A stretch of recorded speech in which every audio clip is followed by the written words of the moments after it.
Era uma vez uma cidade portuguesa chamada Valença, uma fortaleza militar medieval localizada no extremo norte com a fronteira da Espanha.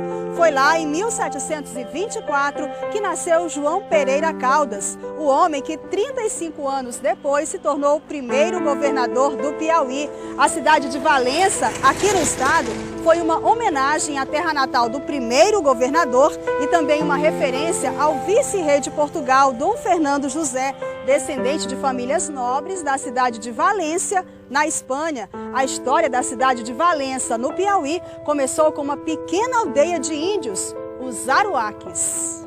Foi aqui, às margens do que restou do rio Catinguinha, que a cidade de Valença nasceu. Por volta de 1730, alguns jesuítas, chefiados pelo padre Miguel Malagrida, se estabeleceram nesta região para catequizar os índios Aruaques. O professor Antônio José, especialista em história da cidade de Valença, conta melhor essa história pra gente. Aqui, a história de 250 anos de Valença se iniciou. Há 250 anos atrás, João Pereira Caldas e uma comitiva de mais de 300 pessoas estiveram neste espaço das margens do rio Catinguinha, ao lado da igreja de São Benedito, fazendo a instalação oficial da Vila de Valença e principalmente onde houve a mudança de Arraial do Catinguinha para Valença, exatamente em homenagem à cidade natal dele, Valença, em Portugal. E principalmente porque existia uma carta régia proibindo os nomes bárbaros e Catinguinha não soaria tão bem para ser uma das vilas do Piauí. Daí está naquele dia fazendo 2 anos do seu governo e ele resolve prestar a homenagem à sua cidade. Nós estamos aqui na região do Marco Zero da cidade de Valença. Daquele lado fica a primeira igreja que foi construída na cidade, a igreja de São Benedito. Ela data de 1727, era de São Benedito, uma confraria de Nossa Senhora do Ó, onde nós podemos encontrar várias lápides no seu entorno. Esta é a igreja de Nossa Senhora da Conceição, um dos templos mais antigos. Só aqui é possível encontrar uma raridade, uma pedra d'ara. A pedra d'ara só é encontrada em templos católicos muito antigos que conseguiram preservar o altar-mor. Ela fica recoberta por um tecido fino de algodão. Aqui embaixo, uma relíquia religiosa feita de metal. As missas nessa igreja eram feitas todas em latim. No passado, a mesa do altar-mor ficava mais próxima. Os padres rezavam a missa de costas para os fiéis. Isso era obrigado em todas as igrejas antigas, né? E que era também obrigado a se colocar 3 toalhas sobre a pedra d'ara, né? Onde, no altar onde estivesse a pedra d'ara. Pouca gente sabe que ela existe. Pouca gente sabe. Esta é a igreja de Nossa Senhora do Ó da Conceição. A matriz da cidade de Valença foi construída às pressas pelo cônego Acilino Portela no final do século XIX. Aqui há uma relíquia, a primeira imagem de Nossa Senhora do Ó da cidade de Valença. Ela está no meio do altar-mor. É uma imagem de 1762. O padre Kleber Viana, responsável pela paróquia, é, de certa forma, o guardião desse patrimônio. Como é para o senhor ter na sua igreja a imagem mais antiga da cidade de Valença? Além de gratificante, de muita responsabilidade, porque a imagem representa, claro, o santo, né, Nossa Senhora, mas representa toda a história do povo que com ela se identificou, que com ela construiu a sua história, haja visto essa devoção ser do século XVII.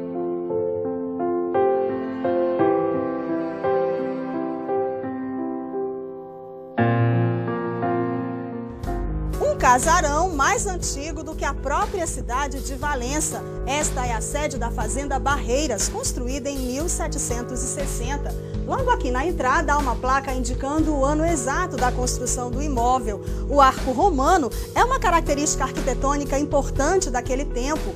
Esta é a sala principal da fazenda. Aqui, segundo os historiadores, há uma relíquia, essa mesa, que estaria aqui desde o final do século XVIII.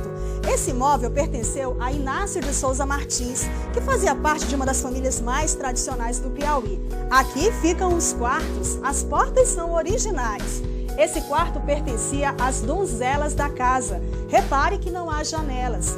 E era uma maneira do respeito, da condução das donzelas, elas tinham aquele respeito total da sociedade. Então, com isso, não poderia ter janela para que ninguém pudesse flertar ou olhar indiscreto para cada uma dessas pessoas. Agora, professor, uma característica importante desse imóvel é que os quartos são interligados. Aqui ficavam os quartos dos outros membros da família, agora já com janelas. Quarto dos rapazes, porque às vezes eles saíam e tinham como penetrar na casa sem a interferência da porta principal. Como você observa, a porta lá é fechada com o dedo. A fechadura ainda não existia a chave e todo esse controle era feito pelo patriarca da família. Esta é uma das salas da sede da Fazenda Barreiras. Aqui é possível encontrar algumas fotos raríssimas, como a do fundador dessa fazenda, Raimundo Inácio de Souza Martins. O seu Antenor Inácio é o tataraneto dele, vive aqui há mais de 60 anos. Nessa fazenda existiam escravos, seu Antenor? Tinha um pessoal quase como escravo, que vivia lutando com eles, eram uns homens morenos, que viviam aqui, era preto. Quando casavam, ele fazia casa ao lado. Um dos monumentos arquitetônicos históricos mais importantes da cidade de Valença é a Casa dos Jesuítas. De acordo com os historiadores, esse prédio foi erguido há mais de 150 anos pelos escravos. Um casarão velho e empoeirado, localizado no meio da Caatinga, no povoado Monte Belo, a 25 quilômetros do centro de Valença.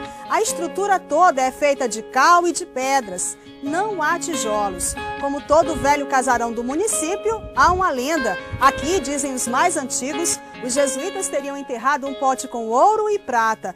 Tudo tão bem escondido que até hoje nunca foi localizado. Visitar esse lugar é fazer uma viagem ao passado. Os jesuítas vieram para Monte Belo para catequizar os índios aruaques, que representavam uma grande ameaça para os fazendeiros de gado daquela época. O prédio mantém as características originais, as grandes portas, os portais. Tudo foi mantido como os jesuítas deixaram. Aqui começava a clausura dos padres. A população que vinha visitá-los ficava até este ponto.